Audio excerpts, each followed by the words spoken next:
If you want to be successful with women, you have to stop apologizing for your masculinity. Hello, and welcome to Sex, Love, and Soul. I'm Mary Knight.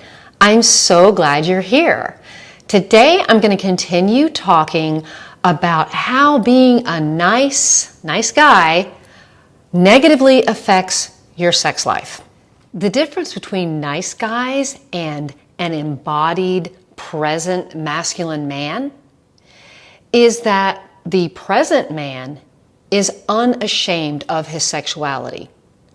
He's unashamed of his sexual desire for women, while nice guys tend to not want to lead with their sexuality.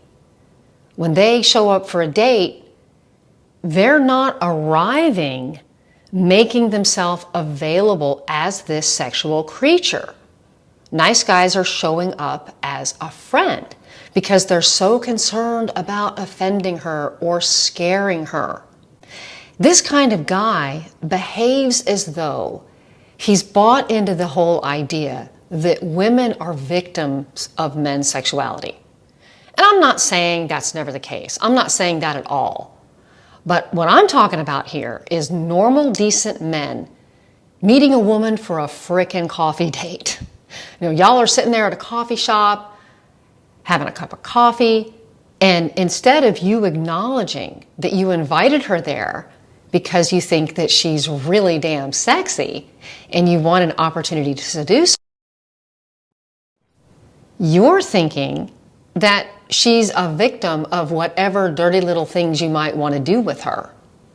Right? That thought, that kind of thinking, it keeps you from really connecting with her as a woman, because you haven't given yourself permission to have sexual feelings or even sexual thoughts. And that's a big problem because it's an innocent habit, right? Of course, it's an innocent habit. You're not doing that on purpose, but you have to start acknowledging that you have sexual thoughts and sexual feelings, because only then can you start to believe that you have something to offer women. Like, I'm a great guy. I'm a good man. I'm a good lover. I'm a great catch. I've got something to offer this lady. And if you think of yourself like that, instead of, oh, I want to make sure that she knows I respect her. I want to make sure she knows that, she's okay with me and she can trust me because I know that women have been victimized throughout history. And for so long, women have been downtrodden and just victimized. And I want to make sure that she knows that I'm not one of those guys. I want to make sure she knows that I'm one of the good ones. And when you show up on a date with that kind of attitude, it's not going to get you what you want. And that might work on some women. It does. But for a little bit. But it's certainly not going to result in any kind of sustainable, fun, fulfilling, sexy, connected relationship. And so instead of playing this good boy role, how about getting out of your head with all these thoughts, and all this indoctrination about how dangerous and horrible men are and the plight of women, and getting out of your head and into your body and be present in this present moment with this gorgeous creature that you've invited on this date, and you can be with her. Actually get to know her a little bit before you decide whether or not she's a victim. Listen to what she has to say. Ask her questions about her life, about her day, about her job, whatever, so that you can get a sense of her take on the world, right? Instead of just imposing all of this crap onto her. But maybe that's really how you feel about women. And those are the ideas that you really believe about men. So when you meet women who also have that idea about men, that men are dangerous, that testosterone is a horror show and destroying the world, and that masculinity needs to be tamed, needs to be beaten down, needs to be subjugated, maybe you both really believe that. But I guarantee you, that relationship between two people like that, it's going to be a very strange relationship, because if you both really feel that way and you're engaging in sex with someone that you feel like you're victimizing, you need serious help.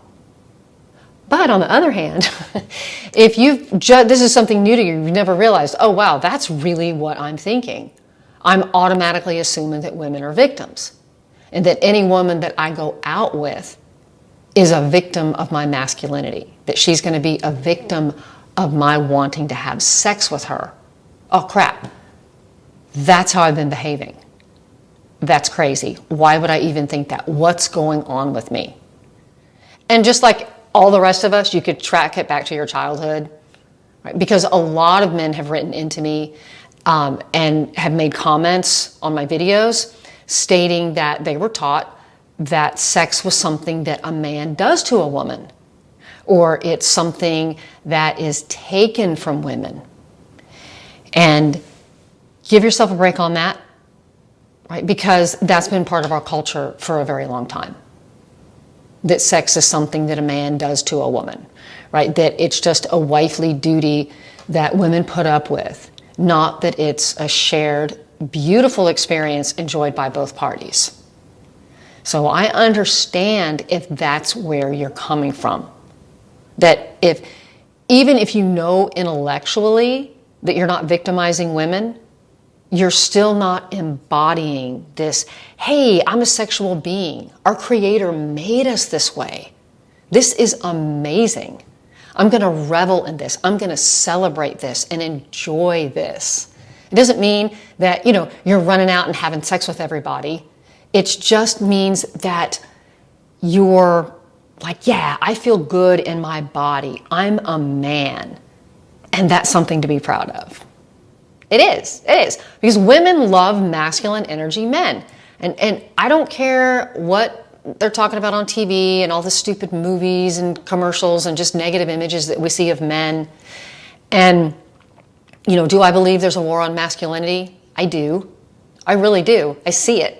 But I also see that there's a war on true positive femininity. It's like the most negative traits of femininity are being celebrated. But that's a video for another time.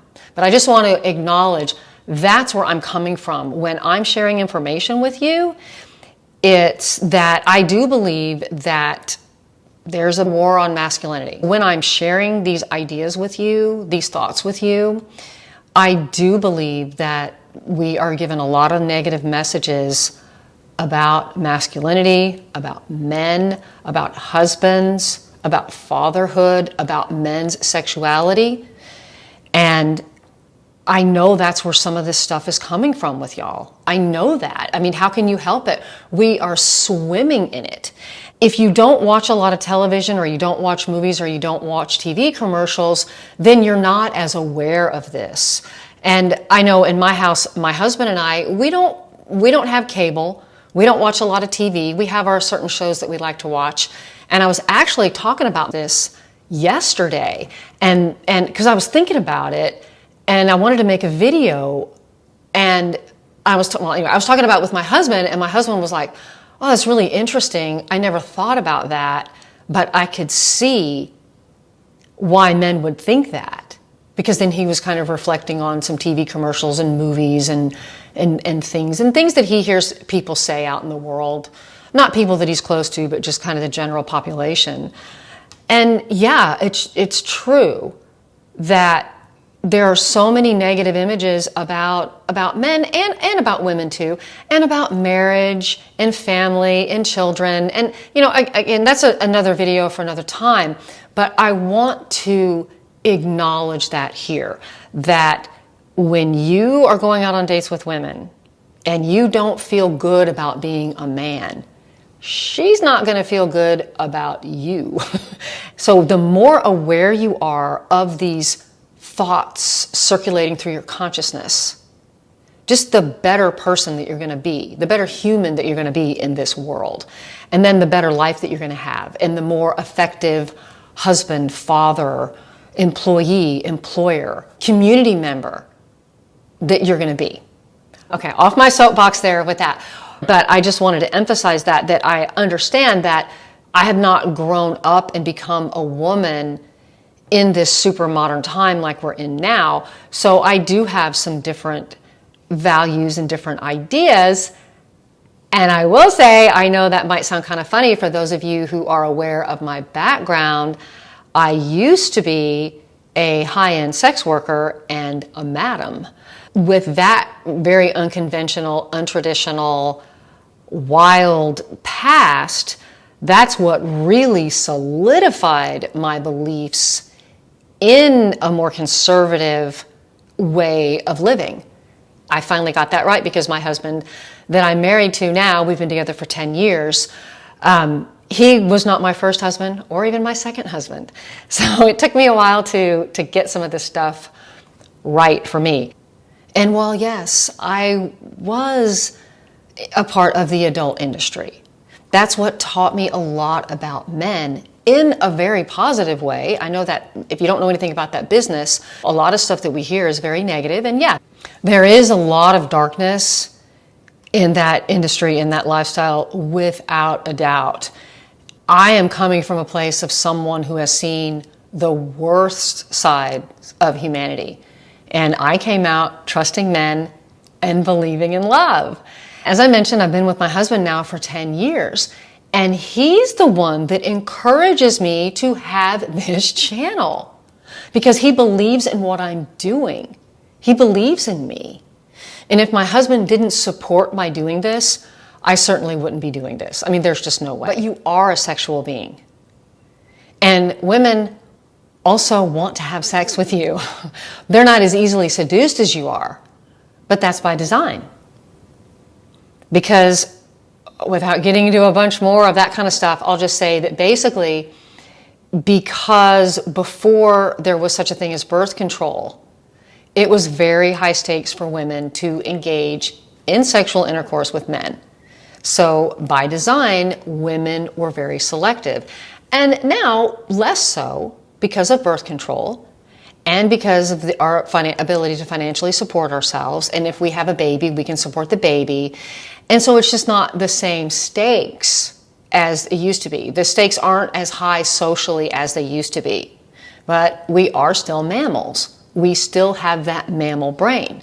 So it still does take some of those same basic things for a woman. Maybe not for a woman to have sex with you, but for her to have sex with you over and over again and want to be in a relationship with you. Those are the same things that I've talked about in my videos on what is female sex drive. All those drivers are still in place. A woman still has to feel safe with you. She still has to feel protected when she's with you. And if you're in your head, we can tell. Because we don't feel like you're there with us. We feel alone when you're in your head. And when you're caught up in thoughts and you're not focused on what's going on in the present moment, what's going on right in front of your face, we feel abandoned. We feel alone.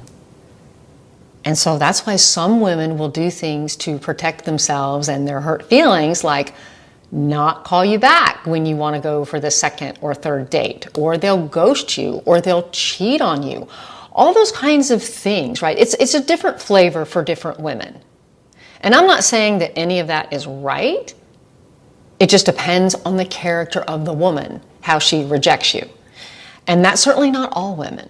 There are other ways that women can reject you. The ones that I just named are the ones that I see in the comments and that I hear men, complain about the most. Or, how do I want to say that? Or the ones that men seem to be the most confused by. Like, why would she not return my calls? I thought we had a great time. Why, we had sex and now I can't get her on the phone again. She won't go out with me again. Right? Or, some other way that you feel this closeness and this connection with her and she's not getting back with you. I'm saying that some of this kind of stuff, you're not being present, you're not being really truly with her because she feels that you're not there. So what's the point of going on another date with you if you're not even going to be there? And I know it's like this subtle thing that, that as a man, you might not even notice, but we women, we notice it big time. That's one of the things that's one of the reasons why women love and cherish confidence. That's one of the reasons why women name confidence as the number one most attractive trait in a man. Because when a man is confident, he's present.